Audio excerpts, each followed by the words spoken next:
It's Caturday, and once again, the cats have not given me much to work with this week, but I brought Larry in. Today is also February 8th, 2025, which is Global Movie Day. And since there's not a whole lot of great movies worth seeing in the theaters right now, I thought this would be a good time to start my quest to rewatch or watch for the first time. Larry's out. All of the movies that are nominated for Best Picture for Oscar, and maybe some of the other ones that are nominated in some of the other categories as well. Starting off tonight with Dune Part 2, which I believe came out almost a year ago at this point in time, which is crazy. Didn't see it when it came out, been meaning to watch it for a long time, but it's one of those where it's 2 hours and like 46 minutes long, so I'm like not that crazy about sitting down to watch it, but we must prevail to do reviews and talk about movies. Got my popcorn, got Larry, he's going to help me with the reviews too. Quick popcorn review. About 4. Not the best, but it'll do for this home viewing of Dune Part 2. I could barely remember what happened in Dune Part 1. I don't know that I ever understood what was actually happening when I actually watched it, so reread the Wikipedia entry for Dune Part 1. Still confused. Still don't know what's happening. We're going to watch Dune Part 2 anyway.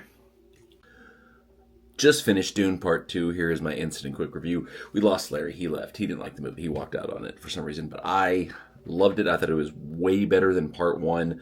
Had a better pacing to it. I could understand what was happening better in the movie for whatever reason. Maybe I just wasn't paying close enough attention the first go round on Dune Part 1, but visually stunning, really well made movie.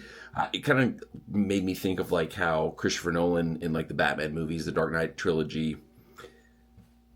There was definitely CGI in this movie, obviously, but it's like it wasn't like the Marvel CGI where just everything looks super fake, looks super real, super brought to life.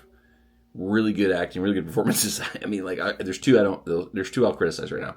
Christopher Walken, love Christopher Walken. He's a legend. He's hero of the game. But like, at this point in his career, like anytime I see him, I'm just like, this is the parody Christopher Walken that we all know from like SNL and everything like that. So it's hard for me to like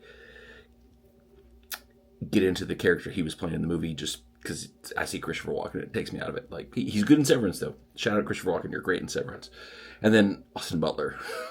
Like, can he just do a movie and not have to like figure out some ridiculous thing? Like he was just trying to do like a parody meme copy of what Stellan Skarsgård was doing. So great movie. I think he would probably get a lot more nominations, be a lot more up for stuff if one, it had come out, in the more traditional Oscar season, which I believe it was originally supposed to have come out like at the end of 2023, which would have put it up for last year's Oscars, but like for whatever reason got bumped into 2024, so it's in this year's Oscars, even though it came out in February, which is usually when bad movies come out.